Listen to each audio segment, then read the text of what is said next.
everyone. Hopefully you guys, I know there's a lot of people here on this conference. Hopefully you guys are having some worthwhile meetings. I can tell you today's announcement is a really historic announcement. It's something that we've been working on for a number of years to hopefully come to fruition, and today it will, and it's going to be provide great support for our initiatives here in the state of Florida to restore Florida's Everglades. I'm pleased to be joined with the Acting Assistant Secretary of the Army, Lee Forsgren, the Department of Environmental Protection Secretary Alexis Lambert, Everglades Trust CEO Anna Upton, and then we've got a number of folks from the South Florida Water Management District, Executive Director Drew Bartlett. We've got a number of our board members, Bergeron, Roman, maybe Ben Butler, is he here? I know he was tentative. Oh, there he is. Okay.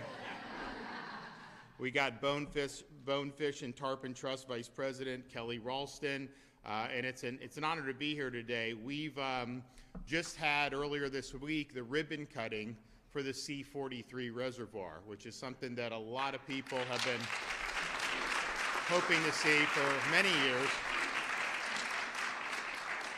And when I was there with the ribbon cutting, I made the remarks that there were a lot of folks in Southwest Florida in 2018 who were seeing the damage that was inflicted from some of the discharges that were done by the U.S. Army Corps from Lake Okeechobee into the Caloosahatchee and out onto the coast, and I think it exacerbated red tide. I think it had a lot of problems, and so you had a really difficult rainy season, difficult summer financially, tourism, but then also just people's quality of life, being able to do what they wanted to do. And so we knew, and when I took office the next year, this was during the first Trump administration, we did work with the Army Corps at the president's direction, and they managed the lake, I think, in a more balanced way that mitigated just with that, which was important, and I want to thank them for doing that. But we knew we had to improve the infrastructure so that issue would go away. And so the C-43 reservoir is a 10,000-acre, 55 billion gallon storage site that's going to protect the Caloosahatchee estuary from harmful discharges. Will also provide strategic water flow to support Southwest Florida's environment and economy. And during the dry season, a lot of times they want water to be released, clean water, but they do want water to be released. And so this will be able to fit that bill very good. So this C-43 project is fully operational. It's got a state-of-the-art pump station capable of moving 650,000 gallons of water per minute.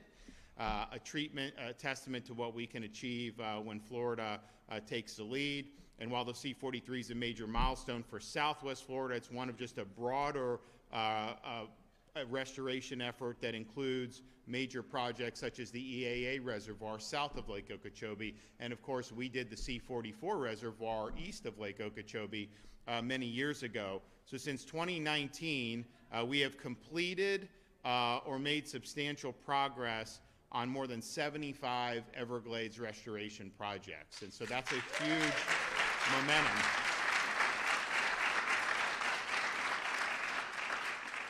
A lot of what we've done, like the Old Tamiami Trail roadbed removal project, which we did 6 months ahead of schedule, and some of the other major things that we've done has been designed to increase the water flow from Lake Okeechobee down through the Florida Everglades to Florida Bay. That's initially how Florida's plumbing worked, and then man intervened and did things that basically clogged that.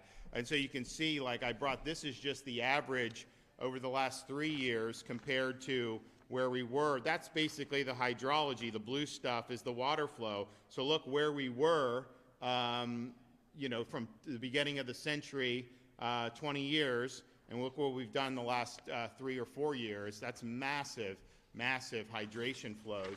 And so you see that, and that's something that's very, very important. If you look at what all these projects have done since 2019, the investments that we've made at the state level have reduced harmful nutrients in South Florida's waterways by 727,000 pounds per year of nitrogen and almost 500,000 pounds per year of phosphorus. So these projects and other investments have brought our cumulative annual nutrient removal efforts in the state of Florida to over 1.8 million pounds of nitrogen and almost 775,000 pounds of phosphorus removed each and every year.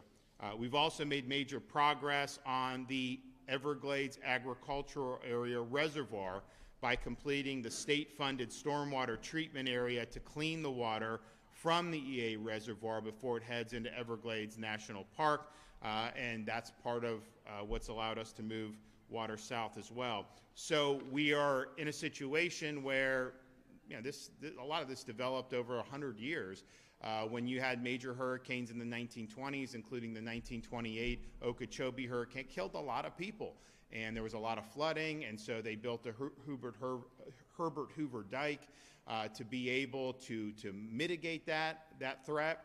And then when they did the Tamiami Trail, it was basically a roadway across, and that served as basically a dam so that water was not able to go all the way through the Everglades down to Florida Bay. So our projects are trying to re-engineer really what God intended for how this is supposed to work. And we've had a lot of great success by doing it, but this EAA reservoir is a really important component of it.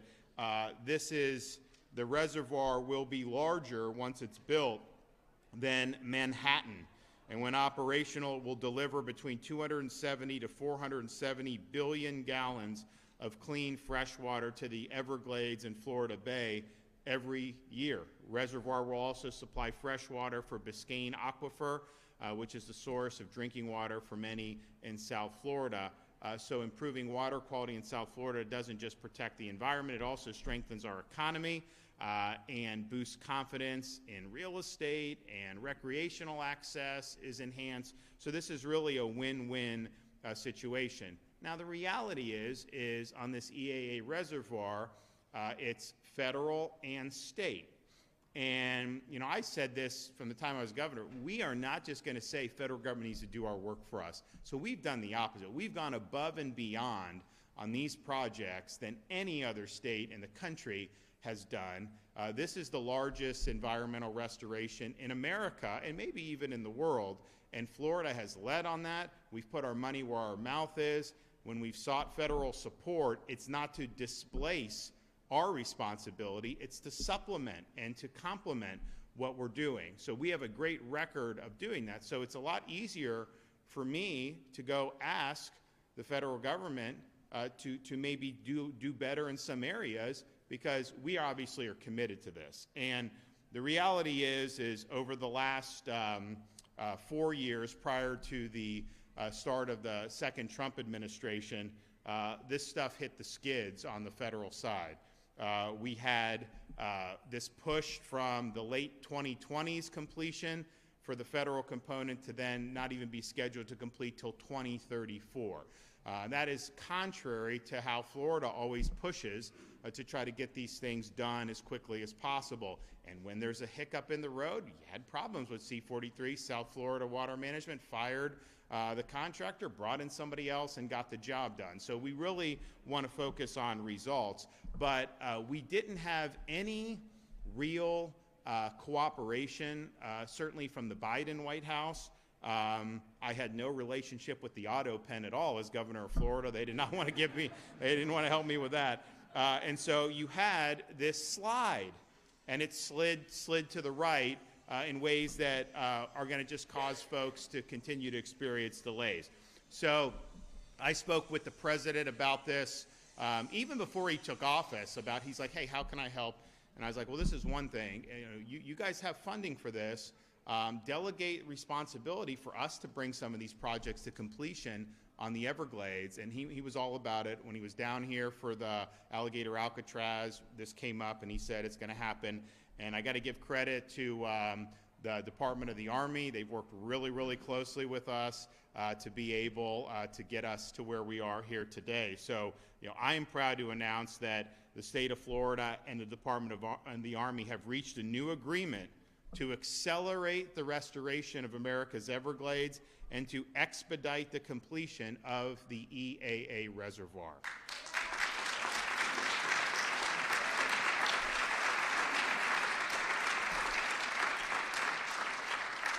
So what this means is that there'll be projects in the EAA that will be completed by the state of Florida on behalf of the Army Corps. It will be using the allocated federal funds, and it will allow us to accelerate the commitment and the investment in the project to ensure that we're not waiting till 2034, that actually we're going to get it done 5 years earlier in 2029. And so that is a big, big difference in terms of what we're doing. And the good thing is this project is authorized, it's funded, it's under construction. The Corps is obviously doing some parts of it. There are certain things that haven't started yet that we're going to be able to come in and really drive on that. This is not something that I think a lot of people thought was possible 10 years ago. It seems like a lot of this stuff was running in place. There wasn't a lot of momentum behind a lot of these projects, and now here we are. So this new agreement, the Army Corps will agree to accelerate necessary federal funding and expedite the construction completion from 2034 to 2029. We are now, as the state, granted authority to construct the inflow and outflow pump stations and other auxiliary features of the EAA reservoir, allowing the Army Corps to fully focus on the main reservoir basin.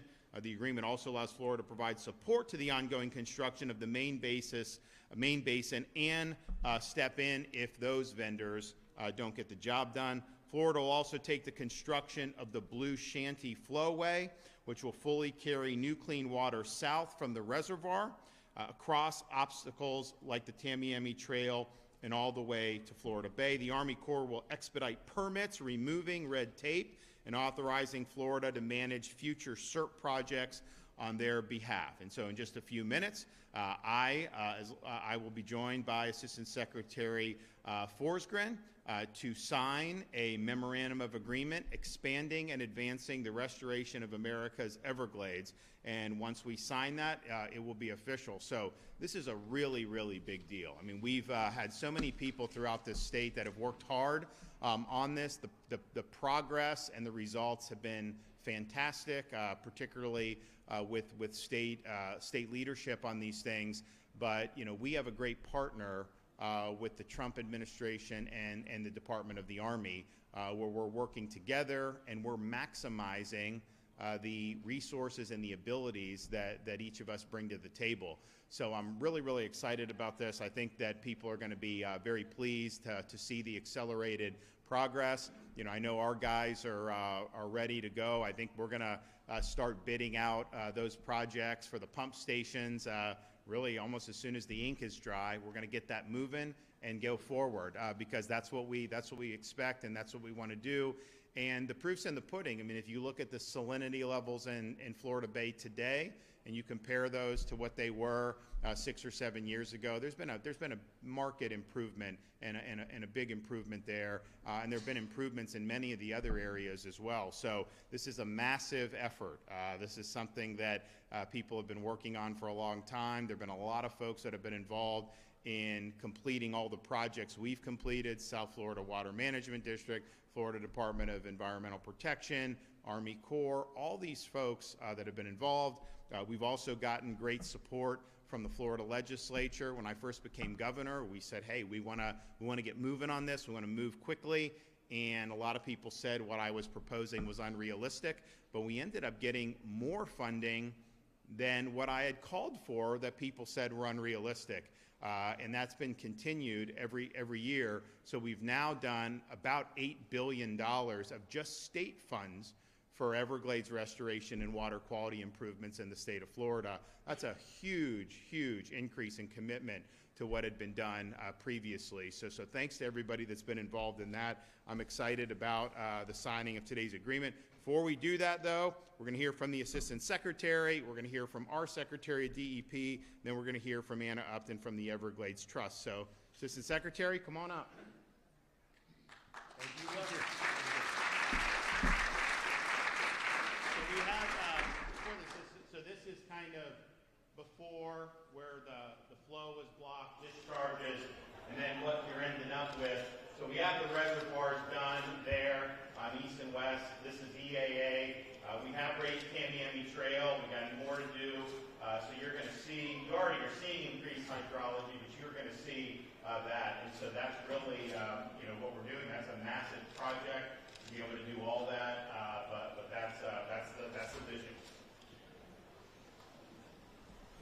Well, I don't have much left to say. The governor has said in much more articulate way than I ever could the importance of this project, this effort to restore one of the planet's most important ecosystems, and while protecting the lives of many of Floridians and ensuring safe drinking water.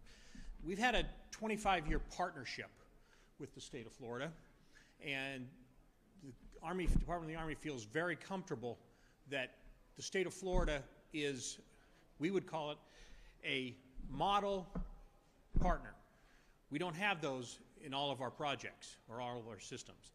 But the state of Florida has proven that it is a model partner and a pretty effective builder on their own rights. And so we are ecstatic to be doubling down today on that partnership with the commitment to continue and accelerate the rehydration of the Everglades and Florida Bay. We, like I said, the governor has already articulated all the numbers, so I'm going to throw those out. But I will say we are firmly, the president has said to the governors directly, and the commitment to this the Everglades restoration effort, as demonstrated by the president's budget in FY26, which has had the Everglades ecosystem as by far the largest construction element in the Army Corps budget.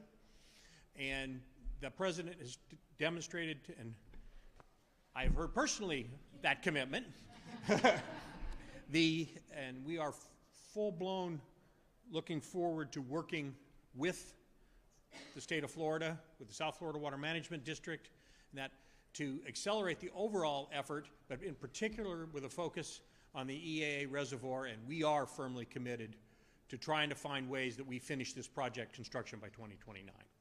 And with that, I cannot wait to sign the agreement.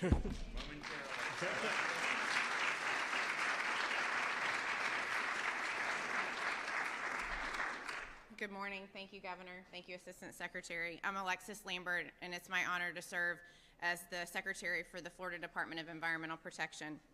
First, I would like to express my gratitude to the Governor for his steadfast support for Florida's environmental priorities, especially the Everglades. And what a banner week it has been for Florida's environment. On Tuesday, I was excited to join Governor DeSantis and many of you in this room today as we celebrated the completion of the C-43 reservoir. Throughout the week, we've gathered here with our partners at the 39th Annual Environmental Permitting Summer School to share ideas and continue advancing our mission to protect Florida's environment while supporting our business community and our economy. And now, I'm thrilled to culminate the week with the inking of this agreement that will usher in a new era in Everglades restoration. Floridians understand the Everglades better than anyone else. We live, work, and recreate here, and we are committed to the land and the water that sustains this. We have the experience, the urgency, and the determination to get the job done. Florida has proven it can manage restoration projects efficiently, saving both time and money. We appreciate our federal partnership, and while the structure of this partnership is evolving with the inking of this MOU, our goal remains aligned: restoring America's Everglades. Thank you, Governor, for your leadership and your unwavering commitment to Everglades restoration.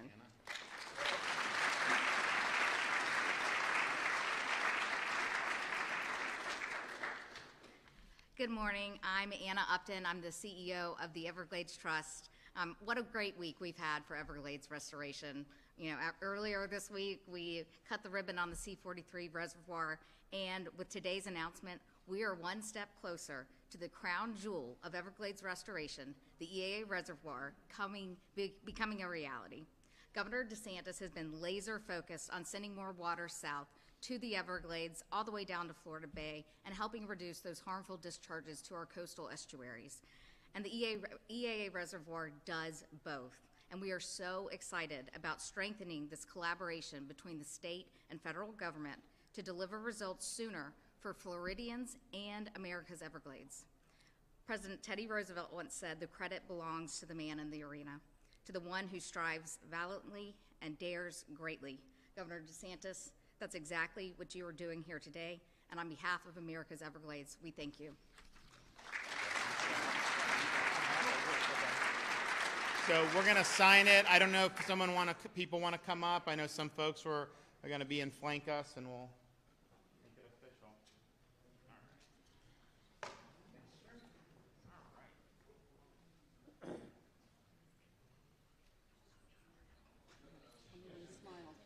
All right, we got everyone up here?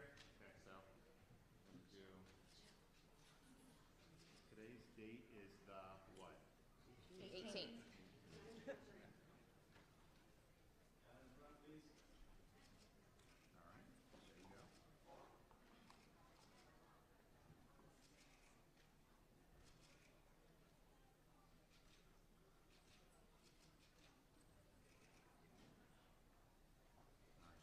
Show off our handiwork here. Here we go.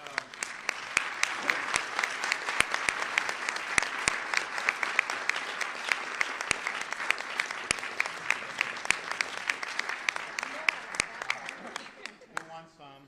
All right. Good deal. Thank you. All righty. Well, thanks everybody. I think this is a really big deal. This is something that we've had vision for many, many years, and I want to thank the president for authorizing this and telling everyone to get it done. I want to thank the Department of the Army for their really positive relationship that they've built with the state of Florida.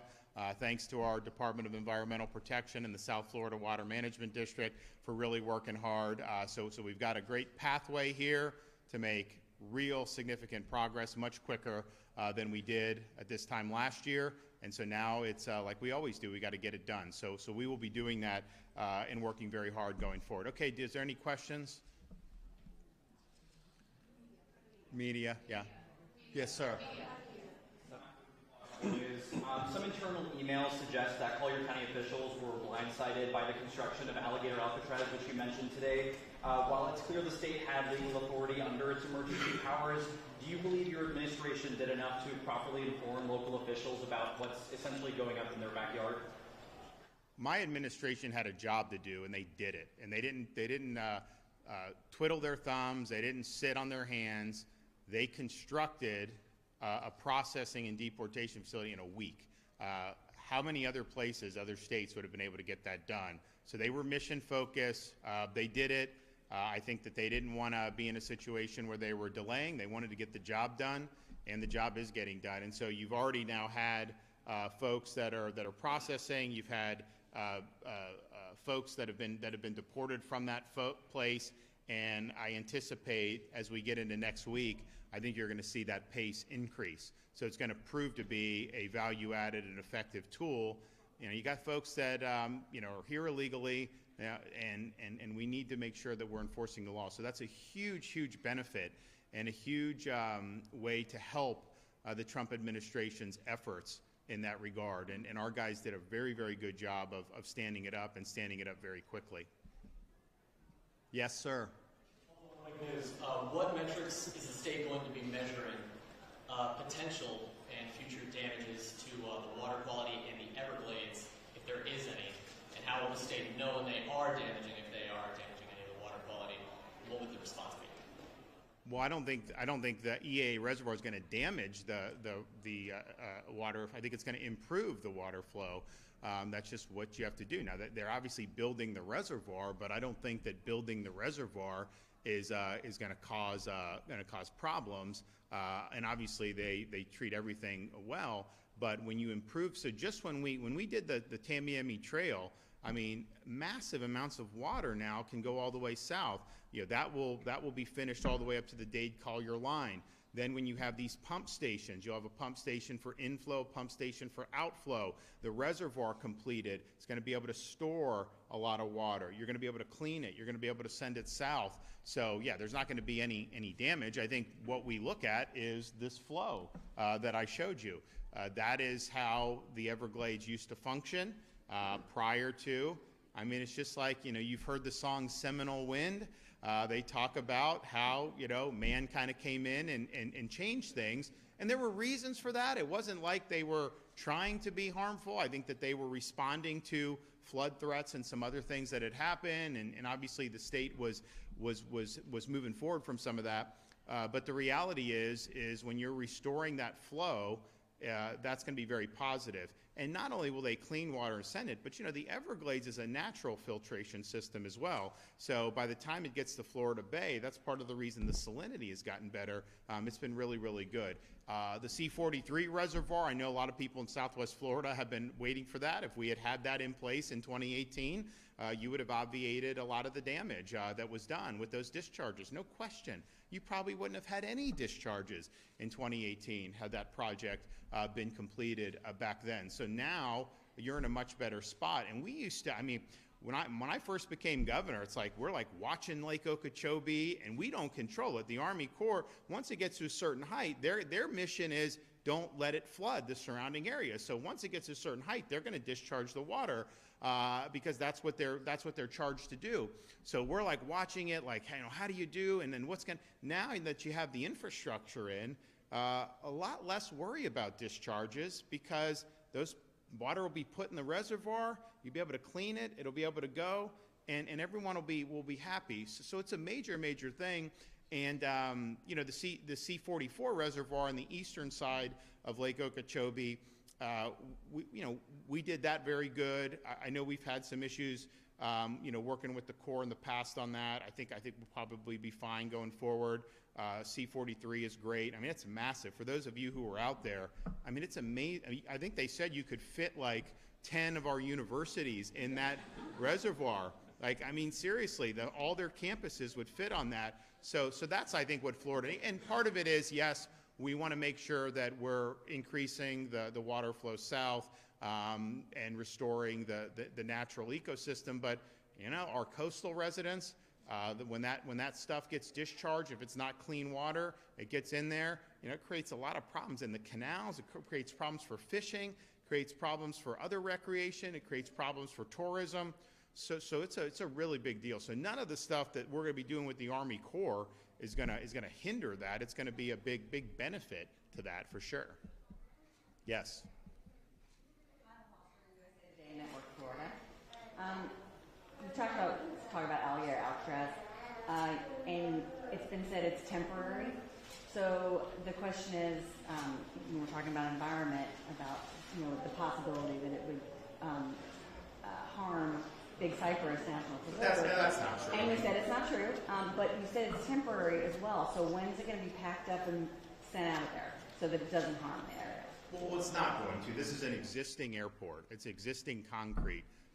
They're not doing anything outside of that footprint, and they have a lot of great plans for how they handle everything that happens, and so that's just not an issue. But it's temporary because the reason why we're doing it is because DHS does not have enough space to process, detain, and then deport the illegal aliens that are being apprehended, not just in Florida, but throughout the country. There's a chronic shortage of space to be able to do it. A lot of people, the media will say, oh, they're not getting due process. No, the whole reason why you have these things put up is because there is a process that the federal government has to go through. I can tell you a lot of other countries would never go through any of this process. So they're doing that. So they now have an influx of cash, and so they're going to be increasing their ability to be able to do it. So look, what I would prefer as governor is, yes, we're going to be working. All law enforcement agencies in Florida are required to work with DHS to enforce immigration law and assist with deportations. But I would love for that to be our guys are out on task force, our highway patrol are picking people up, we're doing what needs to be, and then turn over to DHS, and then they handle everything from there. From a governor's perspective, I would much rather that be the case. The reality is, after 4 years of Biden really decimating ICE and DHS, they don't have near the resources that they need. And so the number one thing when we would talk to people like Tom Homan, okay, what do we need to do? Because, the border was great to shut down, but the interior enforcement, it's hard to get that going. What do you need? Well, we want cooperation, but we also want to be able to have space. So we can't use all of our jails in Florida for this because we actually have criminal U.S. citizen criminals that have to be held accountable. And that's the main focus of that. That's a criminal justice system. That's different than an immigration enforcement. So we've expanded this. We also have grant money from the bill I signed earlier where sheriffs and police can do some expansion on their own if they want to. And I think you're going to see some that are going to do that. We're going to be processing some of this soon. But the reality is if DHS had the money a year ago that they have now, they probably would have enough capacity to be able to process the number of people that are being. But, we're doing, just in Florida, you have hundreds of illegal aliens apprehended a day, potentially. And you could potentially do even more than that based on what the mission set is. So, but we're on the team. We think the mission needs to be completed. We think it'll be good for Florida if you have legal workforce, if you don't have people that aren't authorized to be here using schools, using healthcare, using some of these things that do put a stress on the state. So I think it's going to be good. But yes, if DHS gets to a point where they're able to handle this, then clearly, that's their core responsibility. So we'll do it. But I know they're not ready yet. I hope they'll be ready relatively soon.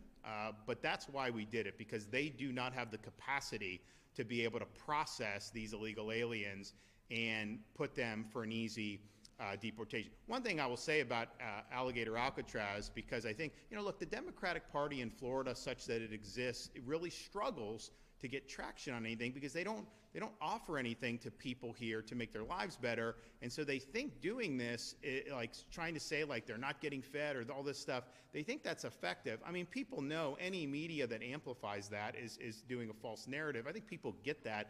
But the interesting thing about this, what I don't hear people talking about, if somebody's here illegally and DHS sends them to Alligator Alcatraz, when they get processed, the first thing that happens is they are offered an all-expense-paid trip back to their home country. You never have to go to Alligator Alcatraz as an illegal alien. If you take that plane ticket and you go, and DHS is picking up the cost of that.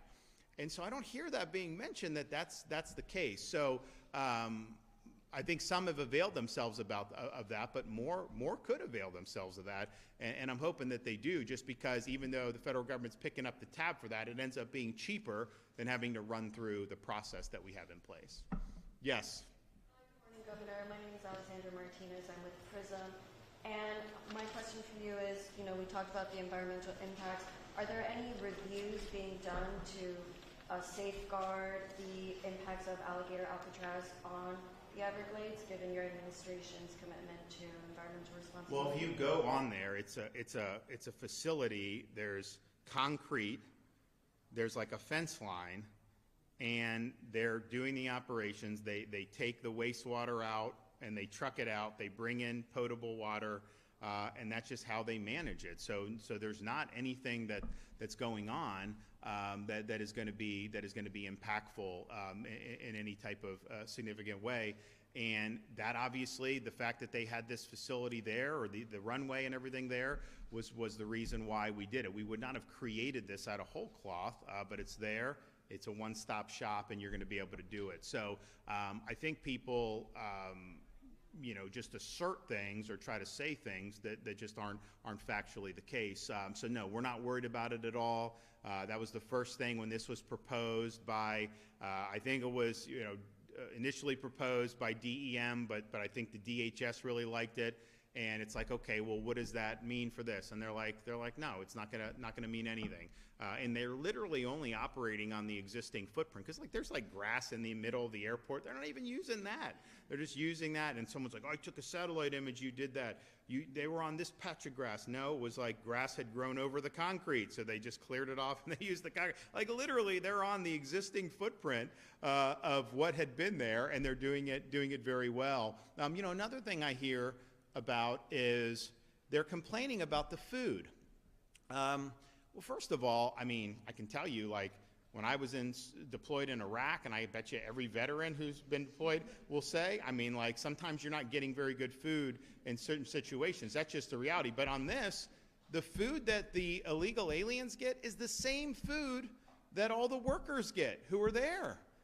So there's no difference in any of that. And, you know, they're saying all this, and then you see the pictures of Kevin Guthrie taking them on taking the Congress and the state reps on this tour, and you see all these, like, box lunches sitting there. Well, that's not what they were saying. So, you know, a lot of it is just they're really, really struggling to be able to do. But ultimately, what underlies all of that, a lot of corporate media, but certainly the liberal Democrats, they just don't believe that the federal government has a right to send these people home who are here illegally. I mean, they believe in an open border.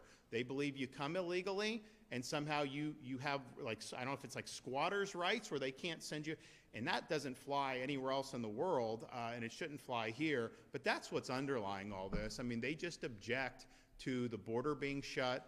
They object to illegal aliens being removed from the United States, and so they're trying to find pretexts to basically camouflage the fact that they have a very unpopular position. Because I think most people realize you can't be a country and just have no control over your borders, have tens of millions of people coming in outside the confines of the law. And that, I think, is underlying a lot of why people are trying to take issue with the operations. Okay, thanks everybody. God bless you. All righty, thanks.